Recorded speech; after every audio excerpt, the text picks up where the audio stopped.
নমস্কাৰ বন্ধু বান্ধৱী সকল আৰু মৰমৰ ছাত্ৰ ছাত্ৰীসকল সকলোকে মোৰ চেনেলটোলৈ স্বাগতম জনাইছোঁ। মোৰ এই চেনেলত তোমালোকে ষষ্ঠ শ্ৰেণীৰ গণিতৰ নতুন পাঠ্যপুথিৰ সকলো প্ৰশ্নৰ সমাধান লাভ কৰিব। গতিকে চেনেলটো ছাবস্ক্ৰাইব কৰি ল'ব আৰু বেল আইকনটো বজাই ৰাখিব যাতে পৰৱৰ্তী এনেকুৱা ধৰণৰ ভিডিঅ'সমূহ সোনকালে লাভ কৰে। তেনেহ'লে বলক আমি ভিডিঅ'টো আৰম্ভ কৰোঁ। আজি আমি ষষ্ঠ শ্ৰেণীৰ গণিতৰ 252 নম্বৰ পেজটোৰ আজি আমি 6, 7, 8 নম্বৰ কুৱেশ্যনটো আমি আজি সমাধান কৰিম। তেনেহ'লে তোমালোকে চাবা আগৰ ভিডিঅ'টোত আমি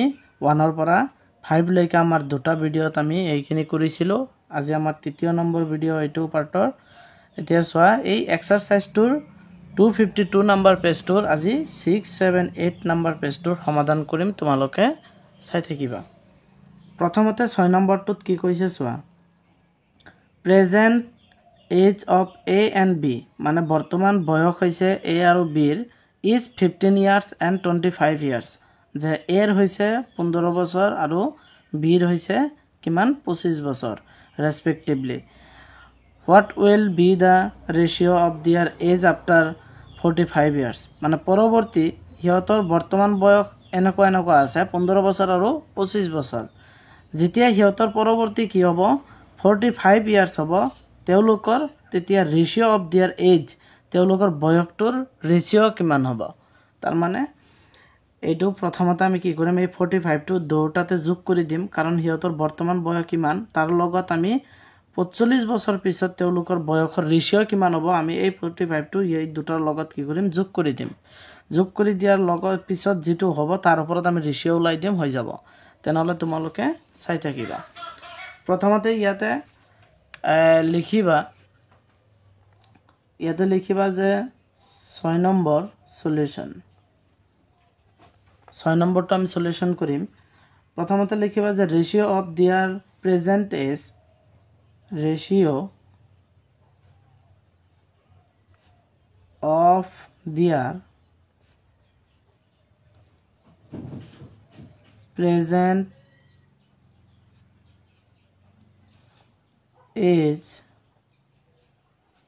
প্ৰেজেণ্ট এজ মানে বৰ্তমান তেওঁলোকৰ বয়সটো হৈছে কিমান, এৰ আছে কিমান 15 ইয়াৰ্ছ ইজ টু আৰু বিৰ আছে কিমান 25 ইয়াৰ্ছ, হয়নে?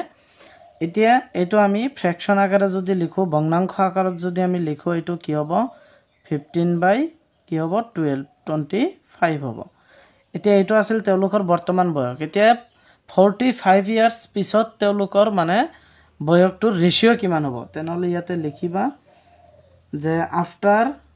ইয়াৰ পৰা লিখিবা after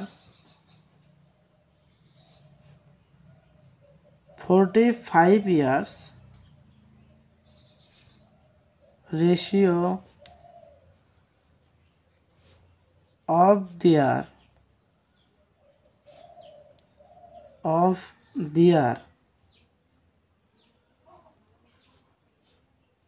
age will be is equal to এইটুক ইয়াতে আনিবা, ওপৰত হ'ব কিমান 15 ডিভাইডেড বাই কিমান হ'ব 25, এই দুটাতে কি কৰিবা যোগ কৰি দিবা। তাৰমানে তেওঁলোকৰ বৰ্তমান বয়স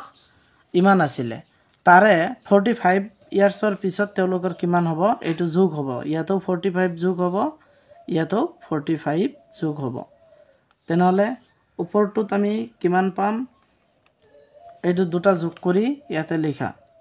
ওপৰত আমি যোগ কৰিলে এই দুটা যোগ কৰিলে কিমান পাম চোৱা, 45 আৰু 15 যোগ কৰিলে আমি কিমান পাম 60, আৰু 25 আৰু 45 যোগ কৰিলে কিমান পাম 70। ঠিক আছে, এতিয়া এইটো সিহঁতৰ ৰেচিঅ'টো কিমান হ'ব, তেনেহ'লে শূন্য শূন্য আমি কাটিব পাৰি, হয়নে? তেনেহ'লে থাকিল কি ওপৰত 6 আৰু তলত 7, তেনেহ'লে 6:7, তেওঁলোকৰ যে তেতিয়াৰ মানে বয়সৰ ৰেচিঅ'টো হ'ব 6:7 হ'ব। এইটো হ'ল 6 নম্বৰটোৰ এনচাৰ। এতিয়া 7 নম্বৰ কুৱেশ্যনটো চোৱা কি কৈছে, ৰেচিঅ' অফ 2 নাম্বাৰছ, মানে দুটা সংখ্যাৰ ৰেচিঅ' দিয়া আছে 7:12, what will be the new ratio' if its incident is doubled and consequent is increased by 2, তার মানে আমাক কৈছে যে এই দুটা সংখ্যাৰ ৰেশিও দিয়া আছে 7:12 আৰু এই দুটা সংখ্যাক এটাক যদি আমি কি কৰো চোৱা এটাক আমাক কি কৰিব দিছে যেটো মানে পূৰ্বপদক মানে 7ৰ পূৰ্বপদক 2 গুণ কৰিব কৈছে ঠিক আছে 2টোক বৃদ্ধি কৰিব কৈছে গুণ কৰিব কৈছে আৰু আমাৰ যেটো উত্তৰ পদক মানে এইটো 12ক মানে বৃদ্ধি কৰিব কৈছে 2 আৰু এইটো গুণ কৰিব কৈছে এইটো বৃদ্ধি কৰিব কৈছে তাৰ মানে এইটোৰ লগত পূৰণ হ'ব আৰু এইটোৰ লগত কি হ'ব যোগ হ'ব হয় যেটো সংখ্যা হ'ব হেতুৰ মানে ৰেশিওটো কি হ'ব এতিয়া চোৱা 7 নম্বৰটো সলিউশন কৰিবা সলিউশন যে বৰ্তমান দুটা সংখ্যাৰ মানে ৰেশিও দিয়া আছে এটা আমি লিখিম যে প্ৰেজেন্ট ৰেশিও is equal to 7:12 কি আছে 12 আছে দুটা সংখ্যাৰ মানে ৰেশিও দিয়া আছে 7:12 এটা আমি ফ্ৰ্যাকশন আকাৰে লিখিলে কি হ'ব 7/12 হ'ব আৰু আমাক কি কৈছে যে নিউ ৰেশিও হিচাপে দুটা সংখ্যাক মানে এই দুটা সংখ্যাক এটাৰ লগত 2 গুণ কৰি আৰু এটাৰ লগত 2 বৃদ্ধি কৰি কি হ'ব তেনেহলে ইয়াতে লিখিবা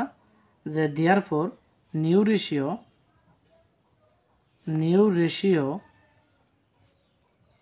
is equal to কি হ'ব এইটো 7/কিমান আছে 12 এতিয়া এই দুটাৰ লগত কি কৰিবা এটাৰ লগত মানে 2 গুণ কৰিবা আৰু এটাৰ লগত বৃদ্ধি কৰিবা সোয়া এতিয়া ওপৰত আমি যদি চাও কিমান হ'ব 2 হাতৰ লগত পূৰণ মাৰা 2 সাথে 14 হ'ব আৰু তলত সোয়া 2 এটো পূৰণ নহব সৰি এটো যেহেতু বৃদ্ধি কৰিব গৈছে এটো প্লাস কৰিবা ঠিক আছে 12 লগত 2 প্লাস কৰিবা কিমান হ'ব 14 হ'ব তেনেহলে এতিয়া আমি সোয়া কি কৰিব পাৰি ইয়াতে এই 14 যাব 14 ৰ ভিতৰত একবাৰ আৰু 14 যাব 14 ৰ ভিতৰত একবাৰ তেনেহলে আমাৰ ওপৰত 1 তলত 1 থাকিল হয়নে 1:1 থাকিল হয়নে এটো হল আমাৰ 7 নম্বৰৰ आंसर এতিয়া 8 নম্বৰটো চাবা এতিয়া সোয়া 8 নম্বৰটোত কি কৈছে find the ratio of the total even numbers to the total odd numbers of the serial number from 1 to 20 যে 1 ৰ পৰা 20 ৰ ভিতৰত যুগ্ম সংখ্যা আৰু অযুগ্ম সংখ্যা কেইটা আছে এটো উলাব দিছে তেনেহলে আমি সাম 1 ৰ পৰা 20 লৈকে আমি ইয়াতে লিখিম তোমালোকে ইয়াতে চাবা যে আমি যদি চাও 1 2 3 4 5 6 7 8 9 10 11 12 13 14 15 16 17 18 19 20 হয়না ইয়াৰ ভিতৰত চাবা যুগ্ম সংখ্যা কেইটা কি আছে এইটো এটা এইটো যিকেইটা মই গোলক মাৰি আছো একেটা হৈছে যুগ্ম তেনেহলে কেইটা হয় সোয়া 18 আছে 20 আছে 1 2 3 4 5 6 7 8 9 10 এই 10টা আৰু বাকি কেইটা আছে 1 2 3 4 5 6 7 8 9 10টা তান 10টা আছে তেনেহলে এটো চাবা এতিয়া আমি কৰিম এটো অংক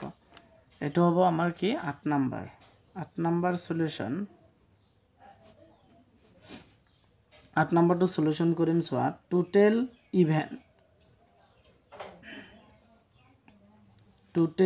ইভেন